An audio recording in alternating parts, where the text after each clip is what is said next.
Amém? Vamos orar? Deus e Pai Todo-Poderoso, te adoramos, Senhor, na sua casa, na sua presença, Deus, onde habita o seu Santo Espírito, Deus, ali a abundância de alegria do seu povo, Pai. Deus, porque a nossa alegria nessa terra, Deus, não se comprasse nas coisas que vemos aqui ou que temos neste mundo, Pai, mas, ó Deus, está na salvação de Cristo Jesus, que um dia morreu por nós para nos dar a vida dele e morrer a nossa morte. Nós te adoramos, Senhor, e que nessa manhã, Pai, cada um que estiver aqui neste lugar seja grandemente abençoado pelo Senhor, seja rico em sabedoria da sua palavra. O Senhor venha falar conosco e receber as nossas vidas, bem como os nossos cânticos a Ti, Pai, para todo louvor e glória do Seu bendito nome, meu Deus, em nome de Cristo Jesus. Amém. Bom, agora vamos entrar na lição número 16, a quarta parte do livro de Amós, capítulo 7, que são as visões de Amós. Então nós vamos ter o texto básico, pode passar? Nós vamos ter o texto básico lá em Amós, capítulo 7, do 1 até o 9.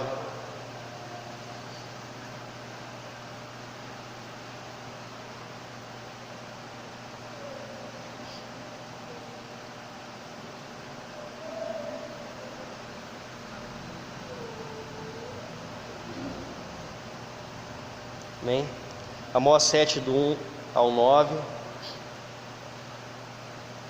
Vamos dar sequência de leitura, vamos lá. O primeiro versículo diz assim: Isto me fez ver o Senhor Deus, eis que ele formava gafanhotos, ao surgir o rebento da erva serôdia, e a erva serôdia depois de findas as ceifas do rei.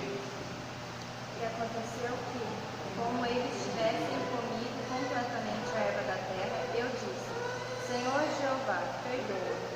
Como se levantará agora Jacó, pois ele é pequeno? Então o Senhor se arrependeu disso. Não acontecerá, disse o Senhor. Assim como o Senhor Jeová, eis que o Senhor Jeová clamava, queria compreender por meio do povo, e consumir o grande abismo também iria consumir a terra. Então eu disse: Senhor Deus, cessa esta. Como se levantará Jacó, muito pequeno? Mostrou ao Senhor também isso, eis que outro Senhor estava sobre o caminho, chamado de Vergonha. Ele tinha na mão. E o Senhor me disse: Que vês tu, Amós? E eu disse: Um prumo. Então disse o Senhor: Eis que eu porei o prumo no meio do meu povo Israel. Nunca mais passarei por ele. Mas os altos de Isaac serão assolados, destruídos do açougue. O solitário de Israel se levantar-me-ei como a espada contra a casa de Jeroboão. Amém. Bom, então aqui nós vemos, nesse início do capítulo 9, do capítulo 7, aliás, três visões que Amós teve, né?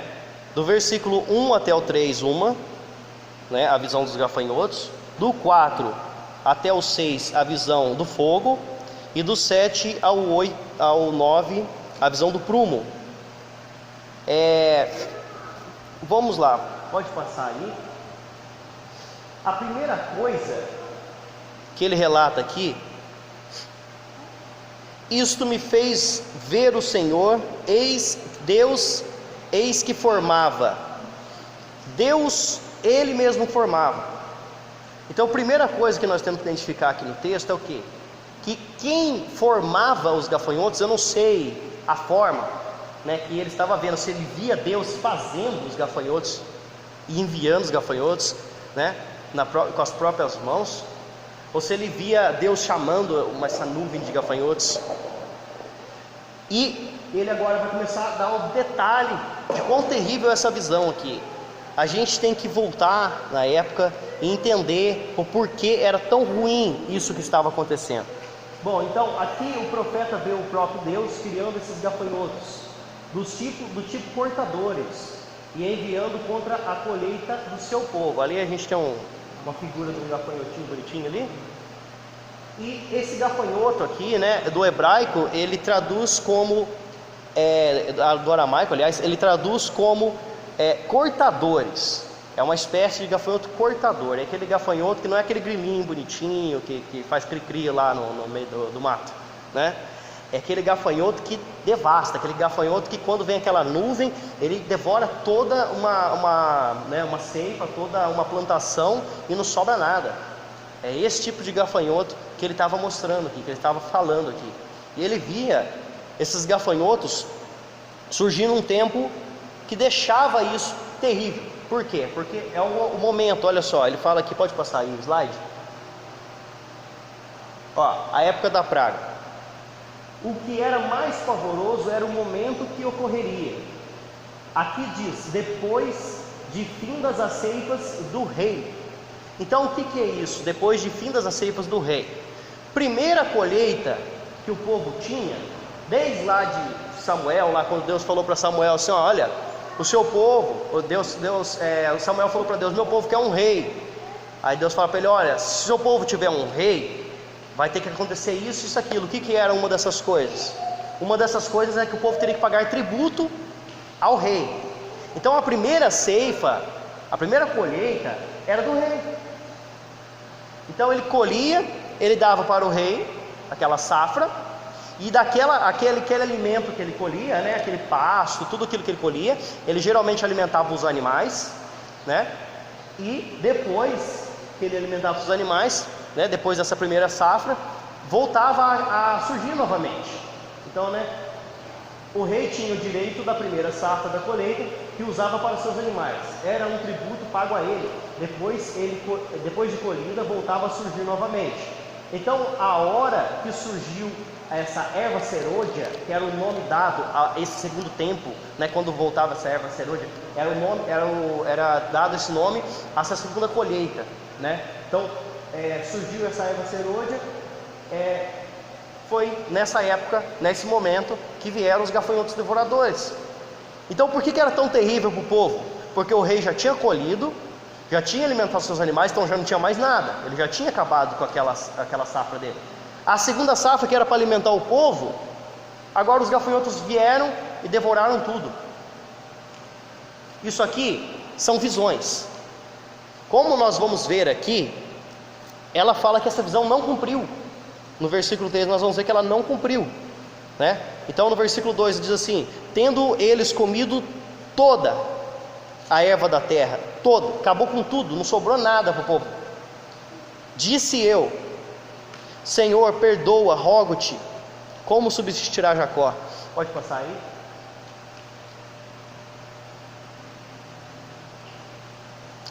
Esse tipo de pecado é uma coisa que já tinha sido advertida,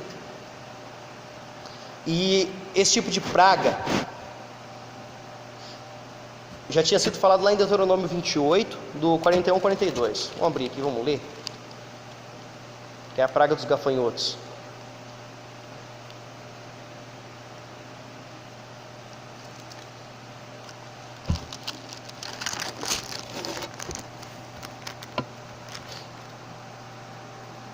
Alguém lê aí, ó.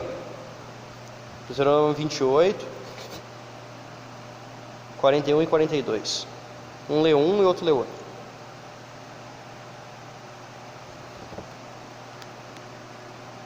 Acharam?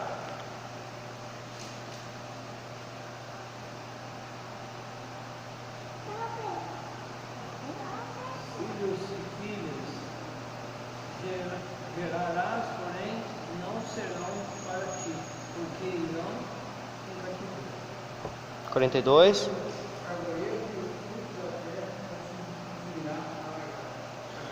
Então, aqui, aí fala lagarta, né? Aqui na minha tradução fala gafanhoto. A primeira coisa que ele fala aqui é o cativeiro que eles enfrentariam por causa da desobediência, por causa da idolatria, tudo aqui que o Deuteronômio 28 condena, né? Desde o versículo 15 em diante. A primeira coisa que ele fala é o que aconteceu na invasão à Síria. Vocês vão gerar filhos e filhas, porém eles não vão ficar contigo, porque serão levados para o cativeiro. E no versículo 42 fala o que Amós estava vendo aqui. todo o teu arvoredo e o fruto da terra o gafanhoto consumirá. Então ele fala aqui no versículo 2 de Amós 7, que eles tendo comido toda a erva da terra, então não sobrou nada. E ele olha aquela devastação, e ele fala: Senhor, perdoa esse povo. Por que ele fala Senhor, perdoa esse povo? Porque ele sabia que aquilo era fruto do pecado. Ele sabia que aquela destruição toda era fruto de um pecado que o povo estava cometendo há tempos já, e o povo não se arrependia. Então ele rogou pelo povo. O profeta roga a Deus pelo povo, e fala uma coisa interessante que olha, vamos ler. Deus já havia avisado o seu povo que enviaria essa praga pela desobediência. Amós sente grande compaixão pelo povo e roga a Deus por ele. Deus suspende o castigo, mas a nação não foi perdoada. O mesmo ocorre no verso 6. Então, como nós já lemos aqui, no versículo 6 nós vamos ver a mesma coisa acontecendo, né? Uma mesma praga, bem parecida, estava acontecendo novamente, na visão de Amós. Então o povo não foi perdoado. O que aconteceu ali naquele momento? Ele fala aqui no versículo 3, pode passar aí?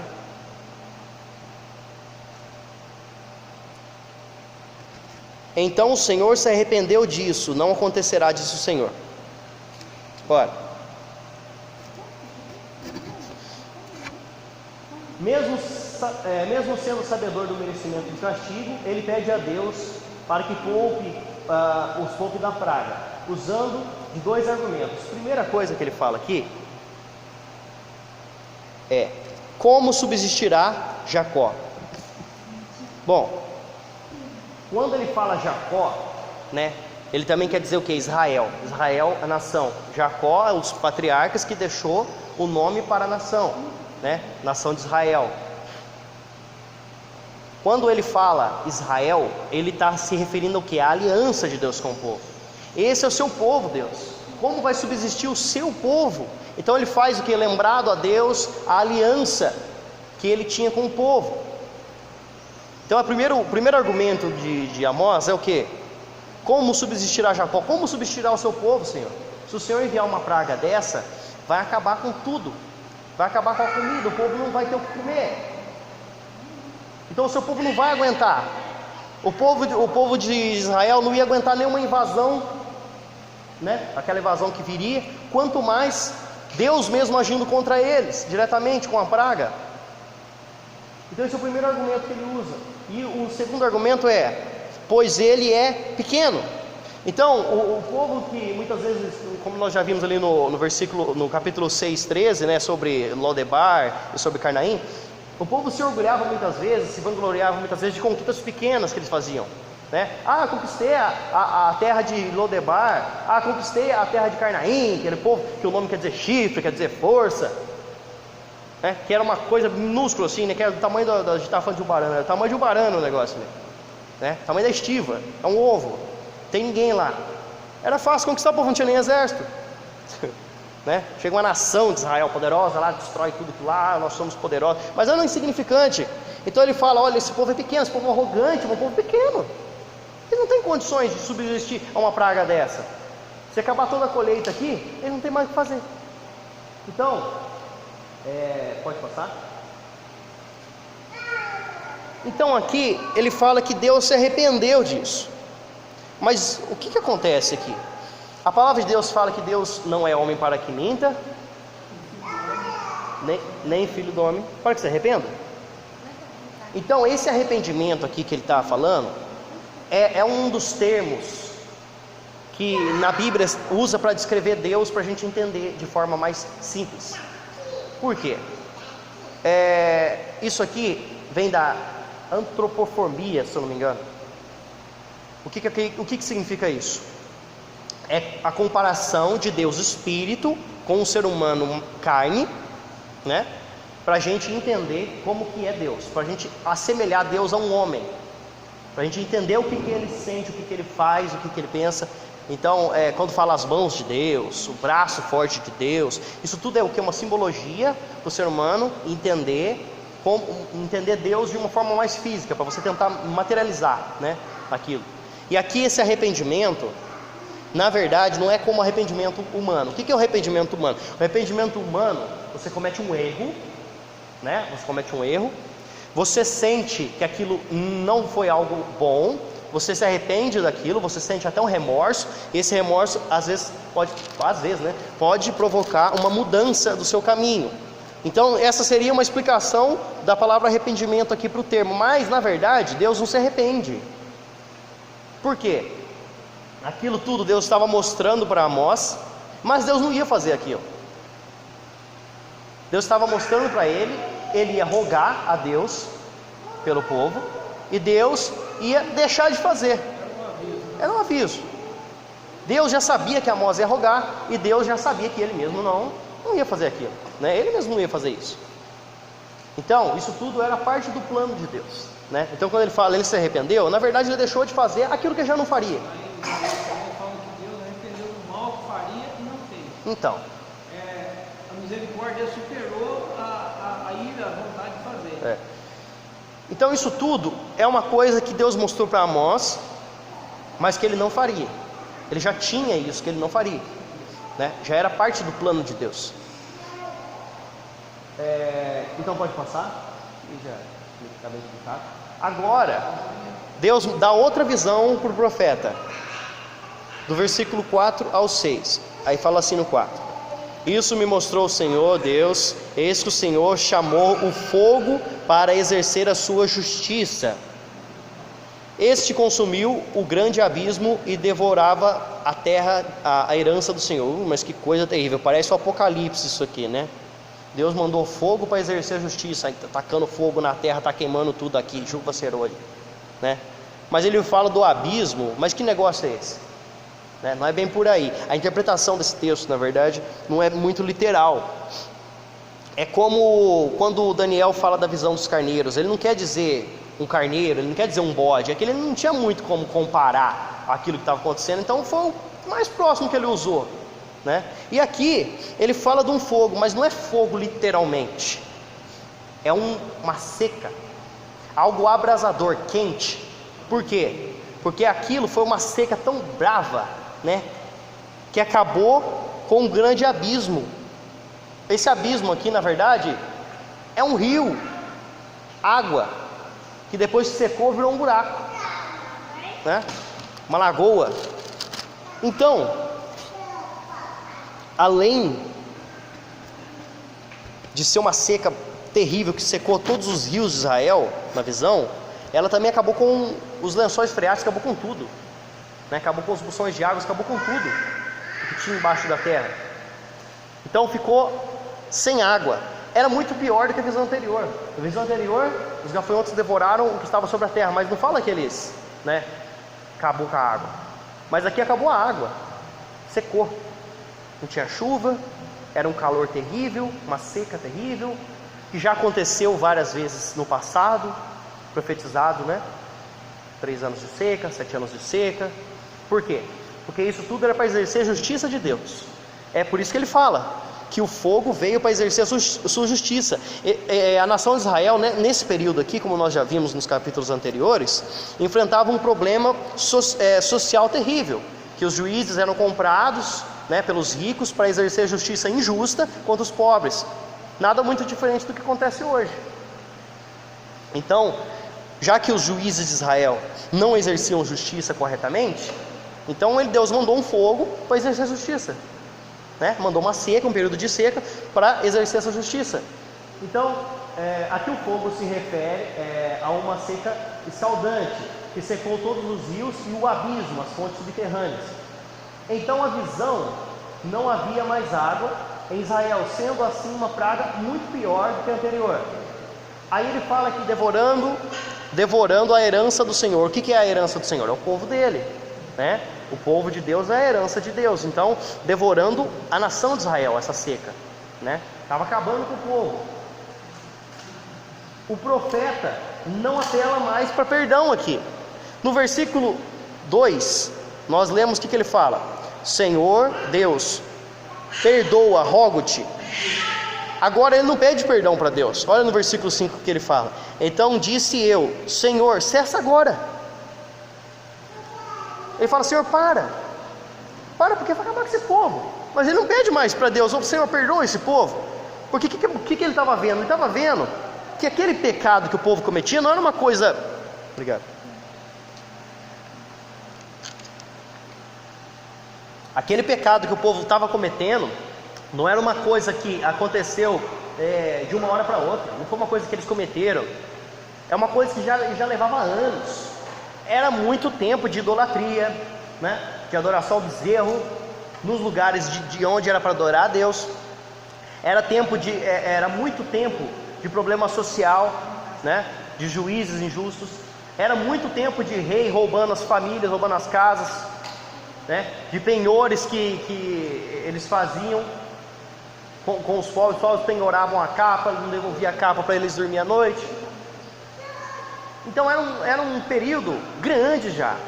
Então Amós começa a olhar aquela situação e fala assim: mas eu vou pedir perdão para Deus de novo? Eu já vi numa visão anterior que ele fez uma praga com gafanhoto. Agora, semelhante a essa, ele faz uma praga com uma seca, para exercer justiça. Eu vou falar para Deus: Senhor, perdoa esse povo. Ele vai fazer uma Amós, eu tenho que exercer justiça para esse povo. Esse povo não se arrepende, vai ficar pedindo perdão. Então ele simplesmente fala: Senhor, cessa, para de fazer isso. Porque aí ele usa os mesmos termos: como subsistirá Jacó, pois ele é pequeno. Ou seja, esse povo é muito ignorante, eles não vão aguentar uma coisa dessa. Não vai aguentar isso. Lembrei do meu pai, quando ele era mais novo, ele tinha um bode lá na casa, lá o bode queria pegar ele. Aí ele pegou uma vara de bater feijão, não sei se vocês conhecem. Já viu não? Vara de bater feijão? Ela dá uns 3 metros de comprimento, mas ela é mole do meio para frente. Aí a hora que você faz assim, ela inverna, a hora que você sorte, ela chicoteia mesmo, sabe? Meu pai batia lá nas costas do cabrito, lá do bode, até arrepiava os pelos dele para trás, tanta força que batia. E o bode virava para pegar ele de novo. Aí a mulher fala assim: para, não bate mais nesse bicho não, ele não tem vergonha na cara. Você falou que cessa, esse povo é tão fraco, tão pequeno, ele não tem como parar. Então o bode também não tinha vergonha.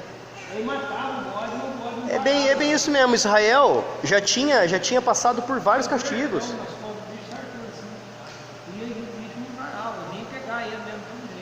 Israel já tinha passado por vários castigos por causa de idolatria, por causa dessas coisas que já não era de hoje, né? Já não era da época de Amós. Ele tinha passado por tudo isso, mas não aprendia, né? Então o profeta simplesmente fala: cessa, Senhor, para, porque esse povo é ignorante, né? É ignorante. Então, fala novamente no versículo 6, como Deus nos surpreende sempre: e o Senhor se arrependeu disso, também não acontecerá, disse o Senhor Deus. Então, novamente, aquele termo do arrependimento de Deus, né? Tudo sobre os planos de Deus, tudo debaixo daquilo que Deus já queria fazer, Ele não faz acontecer a praga que Ele estava mostrando para o profeta. Pode passar? O fio de prumo, versículo 7 ao 9, diz assim: mostrou-me também isso, eis que o Senhor estava sobre um muro, levantado a prumo, e tinha um prumo na mão. O Senhor me disse: vês tu, Amós? Respondi: o que vês tu, que vês tu, Amós? Respondi: um prumo. Então me disse o Senhor: eis que porei o prumo no meio do meu povo de Israel, e jamais passarei por ele. Mas os altos de Isaque serão assolados e destruídos, os santuários de Israel, e levantar-me-ei com a espada contra a casa de Jeroboão. Aqui Amós não fala nada para Deus, não pede perdão, não pede para Deus parar. Ele simplesmente escuta e se cala. Ele já não fala mais nada para Deus nessa última visão aqui, porque depois disso, aí ele ia começar a profetizar mais coisas contra o povo de Israel. Então no versículo 7, Deus aqui, ele estava vendo Deus em cima de um muro, né? Vamos tentar imaginar então. Agora, como que ele viu Deus? nós não estávamos falando que Deus é espírito? E aí, como é que ele viu Deus? Talvez, assim como Abraão, talvez assim como Jacó viu Deus, né? Como Moisés, uma pré-encarnação de Cristo, né? Melquisedeque, talvez tenha sido isso. Ele não relata aqui se ele viu um homem em cima do muro, se ele viu um anjo em cima do muro. Não, ele fala, eu vi Deus em cima de um muro. Nós não sabemos como ele viu, né? A gente tenta imaginar dessa forma. Então, aqui ele vê Deus em pé sobre o muro, e o que ele viu pode ter sido uma pré-encarnação de Jesus, assim como Jacó e Abraão. Mas o que ele viu? Ele viu um prumo. Pode passar. Olha lá o prumo. Aquilo ali é um prumo. Aquilo ali é um prumo atual dos tempos modernos. E para quem não sabe como é que funciona um prumo, acho que todo mundo sabe como é que funciona um prumo. O prumo, ele é uma madeira, né, um metalzinho da mesma medida do peso de baixo, amarrado numa linha, em que você usa para poder saber se uma parede ou se alguma coisa está reta, né? Está em pé da forma prumada, né? Então ele é um nível vertical. O prumo, ele é um nível vertical. Então Deus estava com isso na mão. Passa aí que tem um outro prumo aí. Olha lá, esse é um prumo mais antigo. Prumo de centro. É um modelo de prumo mais antigo, né? Provavelmente tenha sido usado naquela época. É parecido com um prego, né? Para saber se alguma coisa está centralizada, né? É diferente um pouco o método de uso dele. Esse aí, quando você quer saber o lugar exato que você vai furar, então você põe ele dá o meio, certinho. Dá o meio. O outro dá a lateral, esse dá o meio. Isso, passa.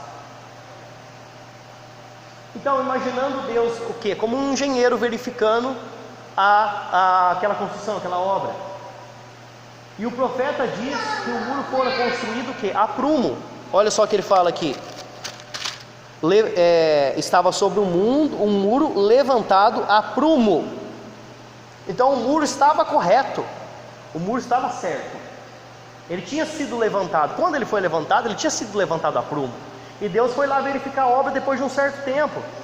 Esse engenheiro foi lá verificar essa obra, com o prumo na mão. Então, Deus pergunta para o profeta no versículo 8: o que você está vendo aqui, Amós? Eu estou vendo um prumo. Agora tenta imaginar assim, não está escrito isso aqui, mas é como se Deus tivesse falado para o profeta: o profeta, você está entendendo o que está acontecendo aqui? Aí ele: não. Por que o senhor está em cima do muro com um prumo na mão? Eu estava entendendo aquilo. Imagina você vendo isso, como é que você vai entender isso? Você está vendo um sonho, né, uma visão, Deus em cima de um muro com um prumo na mão. Porque o que ele está fazendo ali? Não estou entendendo, é mais nada. Até agora eu tinha visto as coisas bem claramente, irmão. Tinha um gafanhoto, tinha uma safra lá, o gafanhoto comeu a safra, acabar com a comida de Israel. Nossa, estava tudo cheio os rios aqui, veio uma seca, acabou, vai acabar a água de Israel. Agora ele vê Deus em cima de um prumo. Aí o que Deus faz para o profeta? Ele interpreta a visão. O profeta não era nenhum José que tinha interpretado o sonho, né? Ele não tinha esse dom de interpretação. Ele era profeta que falava, né? Ele não era profeta que interpretava. Então, Deus mesmo interpreta a visão para ele. E ele fala aqui: me disse o Senhor, que vês, Amós? Um prumo. Então me disse o Senhor. Então Deus mesmo interpretou: eis que porei um prumo no meio do meu povo de Israel, e jamais passarei por ele. E o que quer dizer isso? Bom, pode passar. A interpretação da visão é uma coisa muito simples. Na verdade é uma coisa muito simples. O muro, ele quer dizer a nação de Israel. Então, aquela nação de Israel tinha sido levantada sob os padrões de Deus. Tinha sido levantado a prumo, ou seja, ela tinha sido construída de forma correta, né? O que era essa forma correta? A lei de Moisés, né? Não só os 10 mandamentos, mas aqueles 600 e tantos mandamentos que tinha lá no Velho Testamento, né? Sobre aquilo que Deus tinha ordenado para o povo. Então foi construído de forma correta, né? Quando eles entraram na terra, eles tomavam, o povo estava certo, o povo estava segundo o coração de Deus, o povo era conquistador, o povo era vitorioso. Mas no decorrer do tempo, esse povo começou a se extraviar. Você começou a sair da vontade de Deus. Então Deus pegou o prumo e falou assim: eu vou lá medir esse povo. Eu vou lá ver se esse povo está ainda nos padrões que eu tinha exigido quando eles foram levantados, quando eles foram construídos como nação. Só que Deus fala que ele colocou o prumo no meio do povo de Israel. Eu vou pôr o prumo no meio do meu povo. E Amós já bem sabia que o povo não estava no prumo. O povo estava fora de prumo. O que é o prumo então? O prumo são os padrões de Deus para o seu povo, o qual usou para conferir como que estava aquele povo. Então se ele colocasse o prumo lá, ia dar muito fora, porque o povo estava muito fora dos caminhos de Deus. Então Amós intercedeu pela primeira vez. Quer dizer que Deus formou o povo correto. Sim. Falou para eles: olha, vocês deu a lei, né? Deu o mandamento para eles seguir e andar daquele jeito. Estabeleceu o que podia e o que não podia. Ele fez tudo certo. E falou: ó, o povo está plumado, está alinhado, está na direção exata que eu quero que eles andem. Mas só que o povo caminhou torto e entortado. Então agora ele está tentando fazer de novo. Olha, está vendo, mano? O povo era assim, ó, mas agora eu pus eles assim, foi formado assim, mas agora estão assim. Está torto. O povo está errado. Então ele fala: eu vou colocar o prumo sobre o povo de Israel e jamais passarei por ele. Esse negócio, passarei por ele, quer dizer o quê? Que Deus não ia ter mais misericórdia pelo povo. Vamos tentar entender esse termo, passarei por ele. Lembra lá na primeira Páscoa, quando eles estavam lá na terra do Egito ainda. Eles comemoraram a primeira Páscoa na terra do Egito. Então vamos recapitular. Deus tinha falado para o povo da seguinte forma: vocês vão imolar um cordeiro, vão pegar o sangue desse cordeiro e vão passar nos umbrais da porta, e o anjo do Senhor vai passar por eles e não vai destruir o primogênito, porque essa foi a 10ª praga, a morte dos primogênitos, junto com a celebração da Páscoa. Páscoa quer dizer passagem. Páscoa quer dizer comer rápido e sair correndo. Então eles tinham que comer tudo, não ia deixar nada, não podia deixar nada para outro dia, e tinham que já sair correndo. Por que era rápido? Você vê até os pães asmos. O que são pães asmos? Pães sem fermento. Você não coloca fermento num pão e já assa ele assim que você colocou o fermento. Você tem que colocar o fermento nele, esperar um tempo para o fermento fazer efeito, para depois você assar. Então aqueles pães eram sem fermento, era um pão fez, já assa, já come, já vai embora. Não era para esperar. Então o anjo do Senhor passou por aquele povo, olhou o sangue no umbral da porta e teve misericórdia. Então Deus já não ia fazer mais isso com o povo. Ele falou para Amós: eu não vou mais passar pelo povo, eu não vou passar e ignorar o pecado desse povo. Dessa vez, Amós, eu vou exercer justiça para esse povo, jamais passarei por ele. Então não adianta nem você me pedir, não adianta nem você comprar, porque Amós não fala nada. Na primeira vez ele pediu perdão a Deus pelo povo. Na segunda vez ele simplesmente pediu para Deus parar, cessar, porque o povo não ia subsistir. E agora ele escuta aquilo e ele fica quieto, porque não tinha mais o que falar para Deus. Falar o que é para Deus? Então isso aconteceria de fato. Eu vou passar o prumo para esse povo, vou colocar o prumo no meio desse povo, eu vou ver que eles estão errados, porque Deus tem que comprovar a justiça dele, tem que mostrar que o povo está errado, ele não faz as coisas sem antes avisar, né? Então ele tinha um profeta para avisar, e ele não vai passar pelo povo. Eu não vou ter mais misericórdia desse povo. Agora é hora de exercer justiça para colocar esse povo no prumo de novo, porque Deus não ia destruir o povo, ele ia levar o povo para o cativeiro, a terra seria invadida, para tudo mostrar que eles precisavam de Deus, eles precisavam reconhecer o erro e voltar para os caminhos de Deus. Quando isso acontecesse, Deus traria eles de volta para a terra. Eu acho que a pior punição que Deus deu para o povo de Israel foi o holocausto. Isso não está na Bíblia, por quê? Porque foi depois. Ah, sim, muito depois, mas né? É uma punição muito grande, né? Quantas crianças morreram, quanta gente morreu no holocausto. E aí o pessoal fala assim: a Alemanha é culpada, eles são culpados. O culpado é o povo de Israel mesmo. Sim. Eles, é por causa do pecado deles. Sim, é responsável pelos seus atos, né? Depois, Deus levanta alguém para ajudar eles, para eles colocar de pé de novo, mas eles já começam a ir para o lado errado outra vez, né? Então, eu acho que na Segunda Guerra foi a pior punição que Deus deu para eles. Porque quando Deus vai punir o gentio, se o gentio que não tem Cristo, não tem nada mesmo. Né? Não tem parte com Deus. Não tem. Então, o gentio que tem Cristo sofre, mas tem a recompensa depois. Quem não tem como punir eles. Eles não têm parte com Deus, né? Não tem herança E com a Deus. Bíblia fala assim que Deus dá a bênção da chuva e do sol para todos iguais, né? Mas tem aquelas bênçãos que Deus dá Que é só para o seu povo.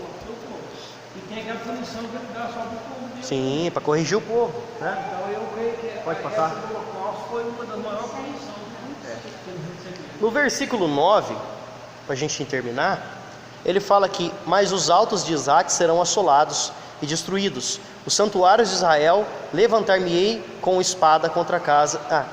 O santuário de Israel e levantar-me-ei com espada contra a casa de Jeroboão. Então a primeira coisa que ele fala aqui, ó: os altos de Isaac serão assolados. Isaac, um dos 3 patriarcas: Abraão, Isaac e Jacó. Isaac, ele era um cara que onde ele ia, ele fazia altar. Onde Isaac ia, ele construía um altar para adorar a Deus. Ele foi um dos patriarcas que mais construiu altares, né? A gente vê pela história dele isso aí. Então, aqui, os altares que Isaac tinha construído para adorar a Deus, o povo estava usando para idolatria. Então ele fala que os altares de Isaac, aquele que o povo vai lá adorar a Deus, que o povo vai lá buscar a Deus, esses vão ser destruídos. Eu vou acabar com isso, porque isso aí me irrita. A coisa que mais irrita a Deus é a idolatria. E idolatria, ela é diversa, ela não é de uma forma só. A idolatria tem vários jeitos de fazer idolatria, né? A gente bem sabe disso. Então o povo é muito idólatra. Então, gente, primeira coisa que ele fala: os altos de Isaac serão assolados e destruídos. Os santuários de Israel, então Betel, Gilgal, Berseba, onde tinha, né, Samaria, que o povo adorava, porque aqui nós estamos falando de Israel, nós estamos falando de Judá.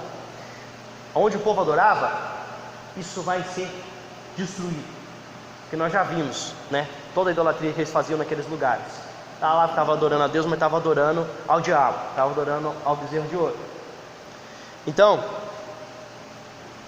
levantar-me-ei com a espada contra a casa de Jeroboão. Agora ficou meio feio para Amós aqui. Por quê? Por que ficou feio? Porque Amós tinha que falar isso aí. Agora você imagina Amós saindo da terra dele, indo lá em Betel, para olhar para a cara do rei e falar assim: ó, rei, a sua casa vai ser destruída, rei. Então, aonde que ele foi profetizar? Betel. Betel era onde o rei adorava, porque o povo não adorava em Betel. Betel era tipo assim, o santuário VIP, né? Que iam os generais, que iam os juízes, que iam os nobres, que ia a família real. Eles adoravam lá em Betel, né? Segurava lá na ponta do altar lá, para poder pedir perdão e não ser morto por Deus, né? Aliás. Então ele fala: levantar-me-ei com espada contra a casa de Jeroboão. Deus mataria a espada da casa de Jeroboão. Em seguida, o profeta foi enviado para Betel, para o santuário em Betel, para profetizar isso. E lá era o local onde o rei adorava. Então ele ia lá onde o rei adorava, que Deus mandou ele ir lá, para poder falar para ele: olha, esse altar aqui vai ser destruído, esse santuário vai ser destruído, e a sua família inteira vai ser destruída, porque eu vou acabar com você. Era Deus que tinha falado. Agora o profeta tinha que engolir uma dessa, né? É o que nós vamos ver na próxima aula. Porque que Jeroboão vai falar assim: olha, esse Amós aí, ele se levanta contra a nação. Esse Amós aí, ele começa a acusar ele, entendeu? É mais ou menos igual os fariseus fazer com Jesus. Esse aí, ele expulsa o nome em nome de Beelzebu.